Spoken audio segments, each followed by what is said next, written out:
Halo Sobat Gas semua, berjumpa lagi dengan saya Yogi dan seperti biasa dengan narasumber kita Dr. Suhadi Rizky Herdianto alias Gus Ahmad Suhadi atau Bung Hadi. Lalu bersama kita juga sudah hadir Ustadz Dado dari mana Ustadz? GP Ansor PAC Ciracas. Jadi malam ini kita akan membahas tentang polemik dana desa. Di mana yang kita tahu seperti di pemberitaan ada demo terkait dengan pencairan dana desa yang terhambat. Nah, pencairan dana desa ini terhambat karena munculnya peraturan PMK, Peraturan Menteri Keuangan yang baru. Nomor 81. Nomor 81, betul. Nah, gimana nih Gus? Menurut Gus terkait dengan polemik ini? Untuk PMK 81 tahun 2025 ini kan aturan yang itu difokuskan perihal ketertiban administrasi kan. Betul. Nah, yang jadi pertanyaan saya, apabila ini jadi polemik, bagaimana nih terkait dengan ketertiban administrasi di desa selama ini, hingga hal itu menjadi kendala untuk dana desa yang harus diberikan kepada desa. Ya. Nah, apa semua kepala desa ada kendala? Itu tidak tahu. Ya. Pastinya juga ada kepala desa yang kerjanya itu kita lihat dari sistem administrasinya sudah bagus. Ya, mungkin itu nggak jadi kendala. Ya. Yang timbul di media sosial ini kan kita nggak tahu nih apakah semua kepala desa ini ada kendala terkait dengan pencairan dana desa ini, kita nggak tahu ya.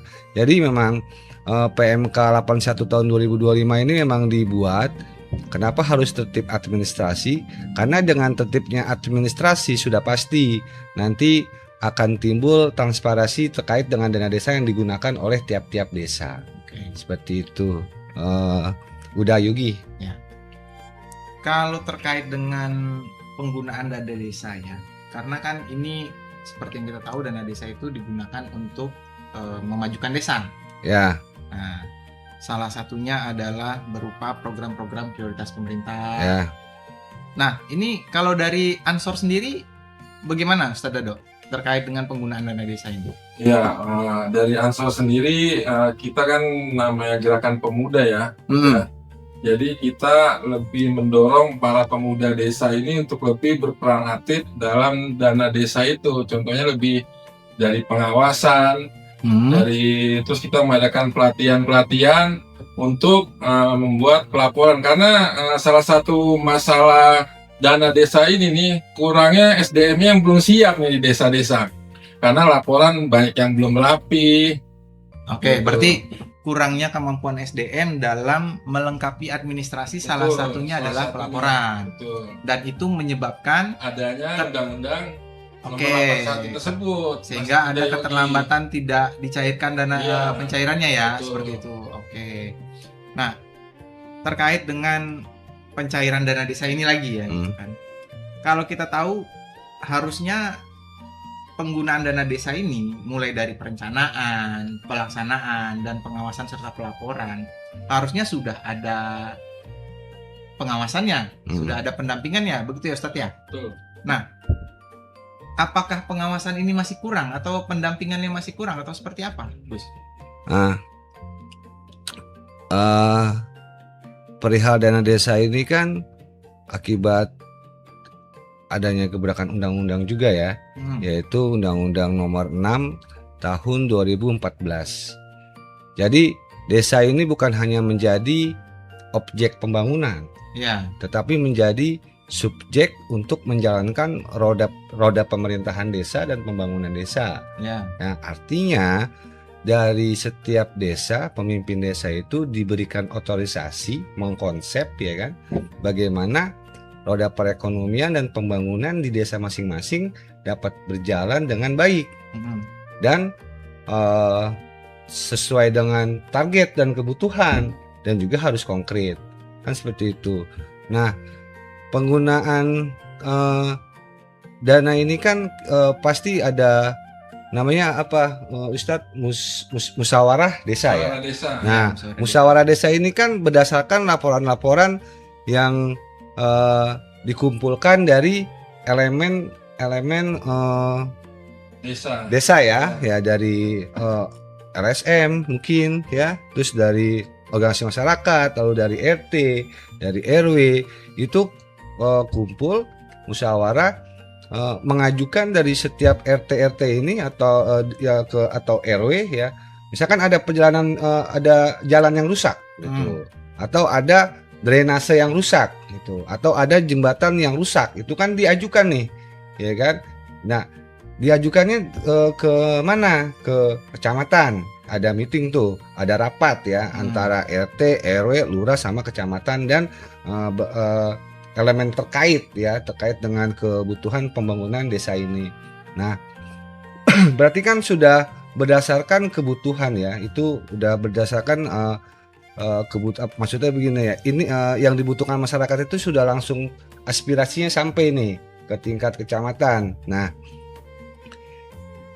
yang jadi pertanyaan saya, yang namanya dana itu kan setelah ada perencanaan lalu digunakan, itu kan harus ada tertib administrasinya. Ya, tertib administrasi ini untuk apa sih?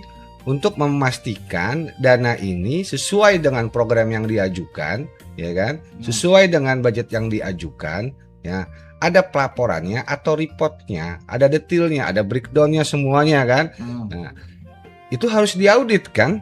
Betul. Nah, namanya dana ini dari kan Undang-Undang Nomor 6 ini kan konseptualnya seperti ini. Ya. Anggaran dari dari negara ya gitu. Dari negara langsung ke desa kan, diberikan ke desa. APBN langsung ke APBD. Nah, artinya itu harus dipertanggungjawabkan. Nah,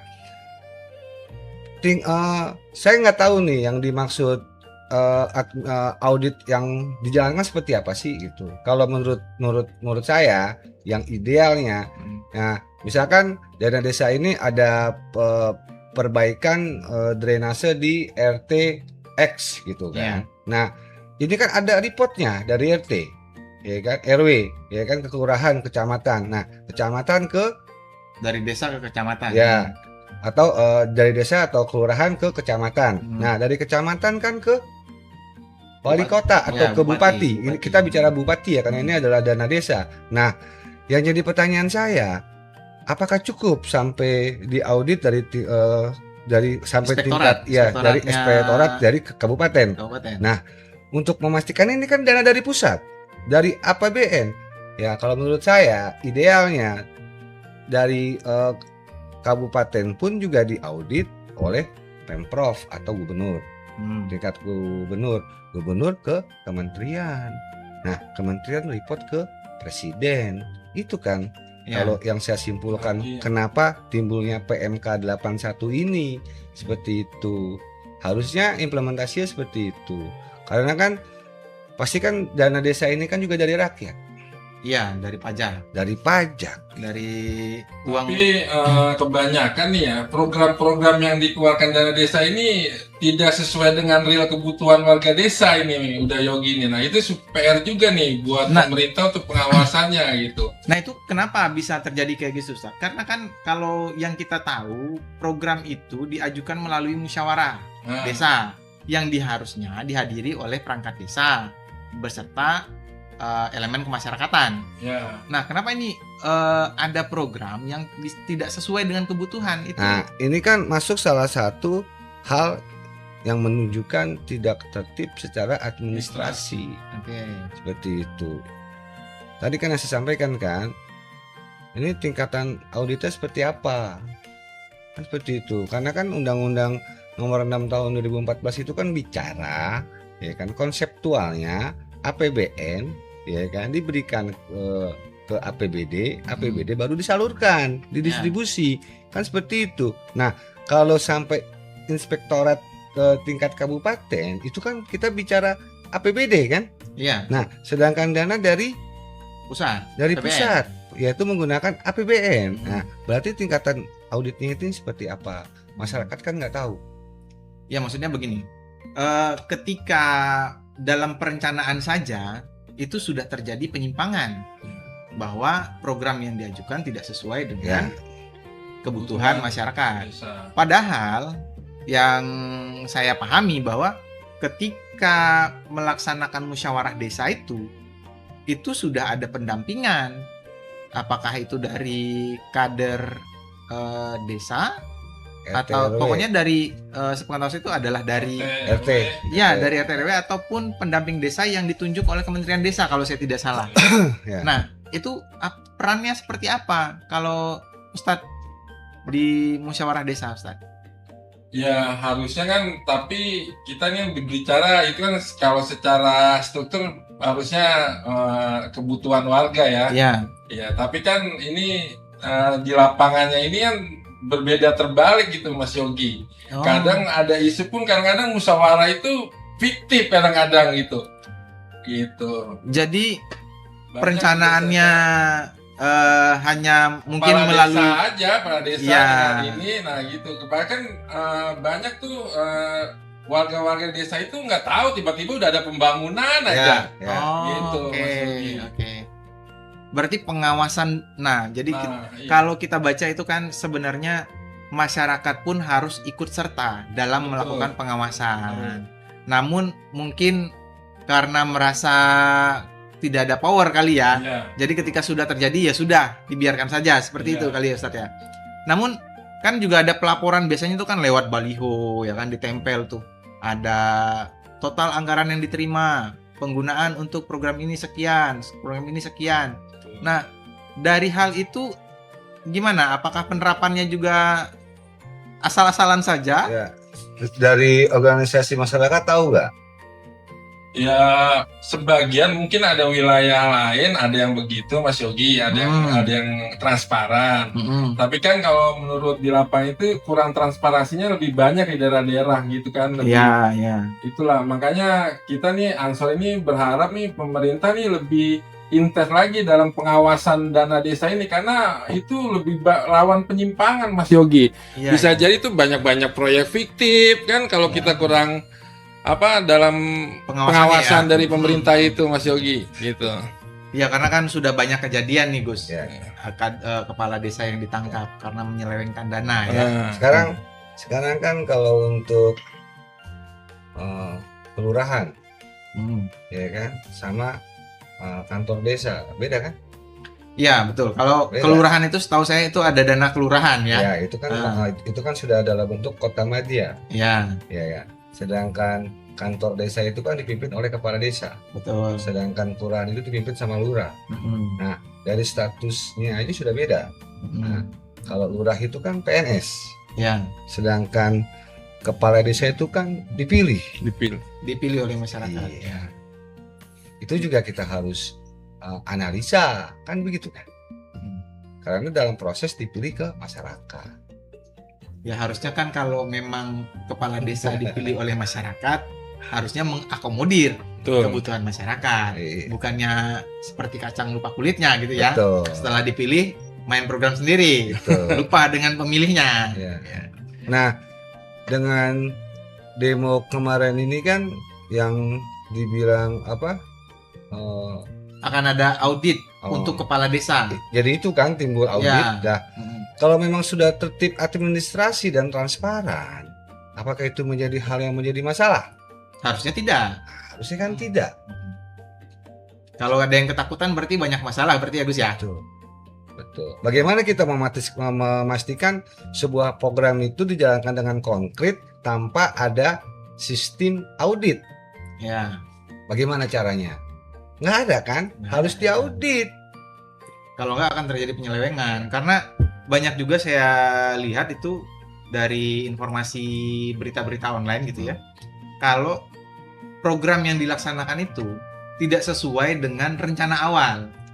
Seperti mengajukan proposal untuk melaksanakan pelebaran jalan, tapi dananya malah dialihkan untuk Betul. program lain. Itu dia. Sehingga pertanggungjawabannya tidak sesuai, begitu ya Ustadz ya? Betul.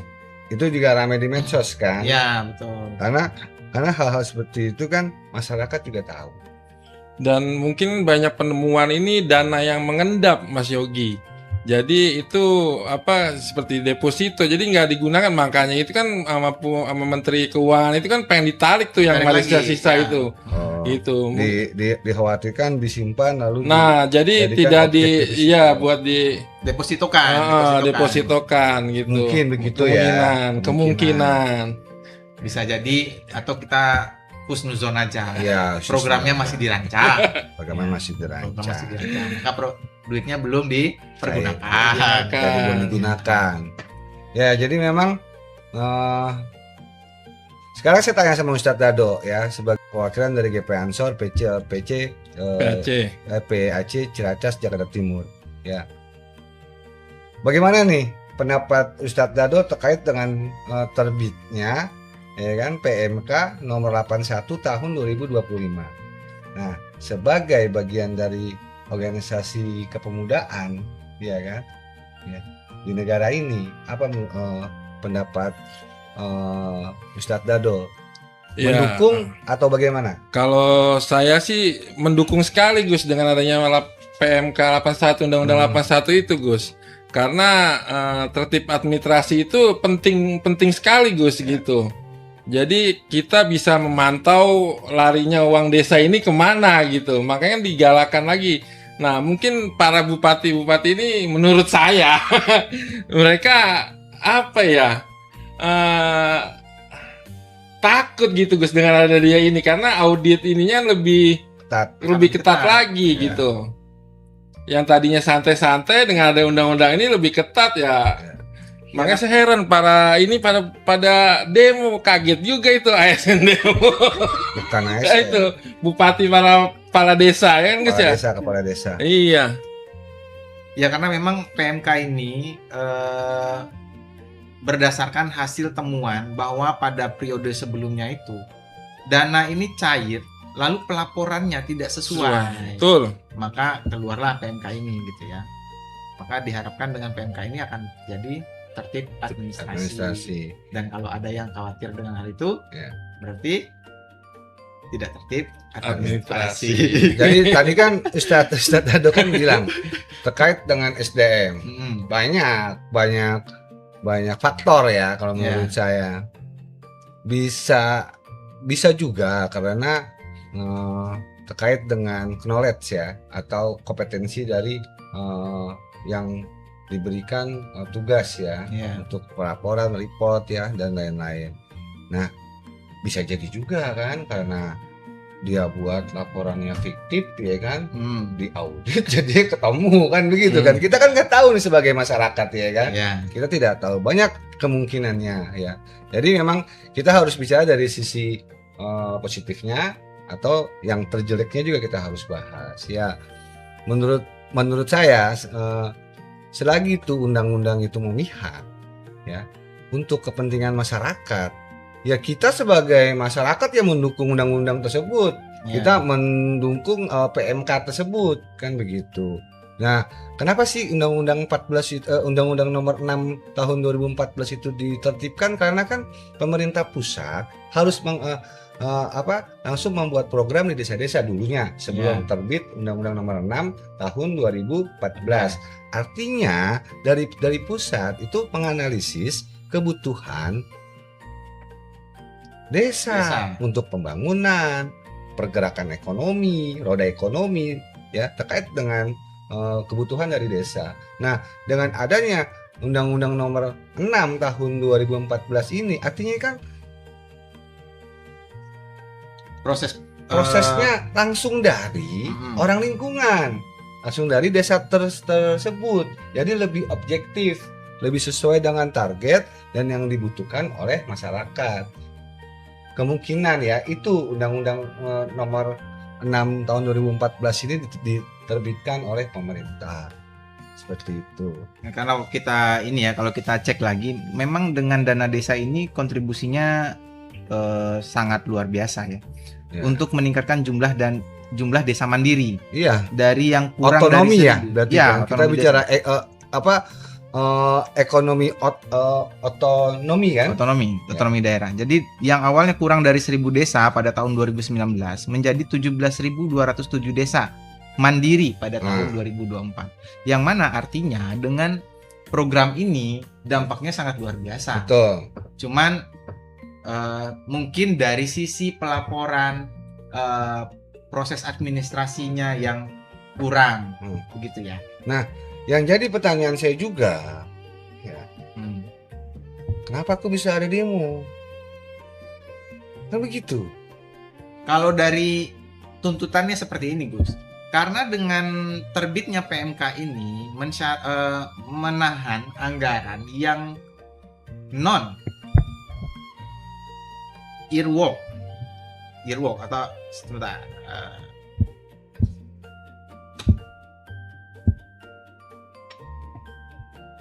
tadi kan itu. Ya.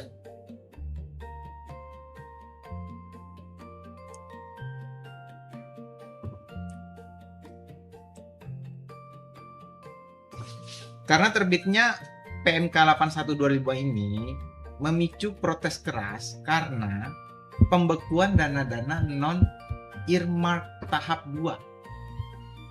Nah, sehingga desa, kepala desa gitu ya sebagai penanggung jawab tidak dapat mencairkan insentif posyandu seperti itu atau program-program yang sudah berjalan.